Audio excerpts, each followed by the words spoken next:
Howdy, folks.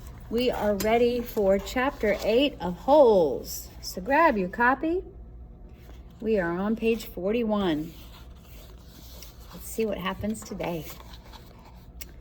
A lot of people don't believe in curses. A lot of people don't believe in yellow-spotted lizards either, but if one bites you, it doesn't make a difference whether you believe in it or not. Actually, it is kind of odd that scientists named the lizard after its yellow spots. Each lizard has exactly 11 yellow spots, but the spots are hard to see on its yellow-green body. The lizard is from 6 to 10 inches long and has big red eyes. In truth, its eyes are yellow, but it is the skin around the eyes which is red, but everyone always speaks of its red eyes. It also has black teeth and a milky white tongue. Ooh, are you imagining it in your mind's eye? Looking at one, you would have thought that it should have been named a red-eyed lizard or a black-toothed lizard or perhaps a white-tongued lizard. If you've ever been close enough to see the yellow spots, you are probably dead. The yellow-spotted lizards like to live in holes, which offer shade from the sun and protection from predatory birds. Up to 20 lizards may live in one hole. They have strong, powerful legs and can leap out of very deep holes to attack their prey. They eat small animals, insects, certain cactus thorns, and the shells of sunflower seeds. Ooh, I wonder if that's foreshadowing of something to come with the guy who eats the sunflower seeds. Let's keep going. Chapter 9. Stanley stood in the shower and let the cold water pour over his hot and sore body. It was 4 minutes of heaven. For the second day in a row, he didn't use soap. He was too tired. There was no roof over the shower building, and the walls were raised up 6 inches off the ground, except in the corners. There was no drain in the floor. The water ran out under the walls and evaporated quickly in the sun. He put on his clean set of orange clothes. He returned to his tent, put his dirty clothes in his crate, got out his pen and box of stationery, and headed to the rec room. A sign on the door said, "Rec Room." Nearly everything in the room was broken. The TV, the pinball machine, the furniture. I don't know if you got that or not, but rec and rec room stands for recreation room, like doing fun stuff, like maybe playing ping pong or pool or foosball. This was rec, W-R-E-C-K, like a wreck. So it sounds like it's got a bunch of broken, junky stuff in it. So, did you catch that? You're smart if you did. Blah, blah, blah, blah, blah. Even the people looked broken, with their worn-out bodies sprawled over the various chairs and sofas. X-Ray and Armpit were playing pool. The surface of the table reminded Stanley of the surface of the lake. It was full of bumps and holes because so many people had carved their initials into the felt. There was a hole in the far wall, and an electric fan had been placed in front of it. Cheap air conditioning. At least the fan worked. As Stanley made his way across the room, he tripped over an outstretched leg. "Hey, watch it," said an orange lump on a chair. "You watch it," muttered Stanley, too tired to care. "What'd you say?" the lump demanded. "Nothing," said Stanley. The lump arose. He was almost as big as Stanley and a lot tougher. "You said something." He poked his fat finger in Stanley's neck. "What'd you say?" A crowd quickly formed around them. "Be cool," said X-Ray. He put his hand on Stanley's shoulder. "You don't want to mess with the caveman," he warned. "The caveman's cool," said Armpit. "I'm not looking for trouble," Stanley said. "I'm just tired, that's all."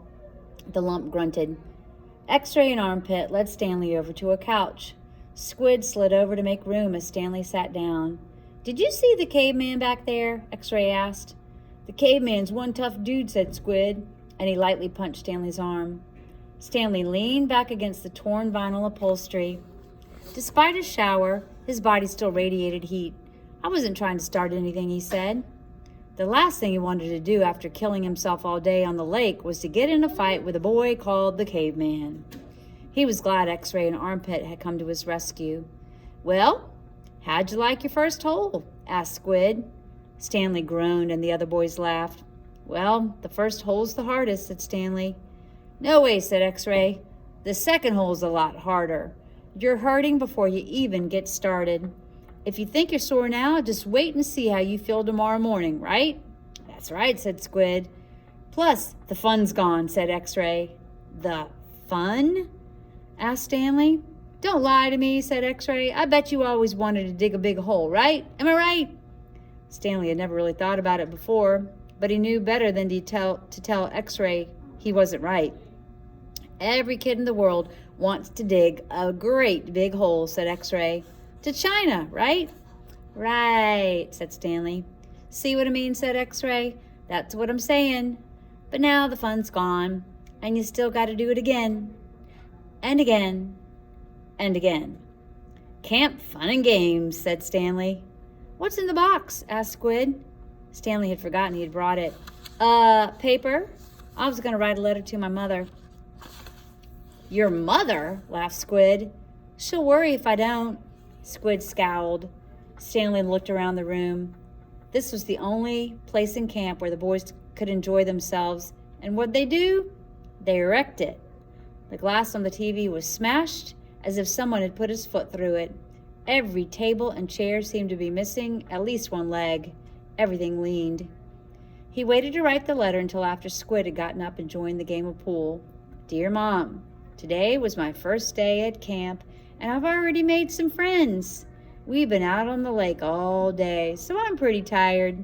Once I pass the swimming test, I'll get to learn how to water ski. Oh man, he's telling his mom some fibs.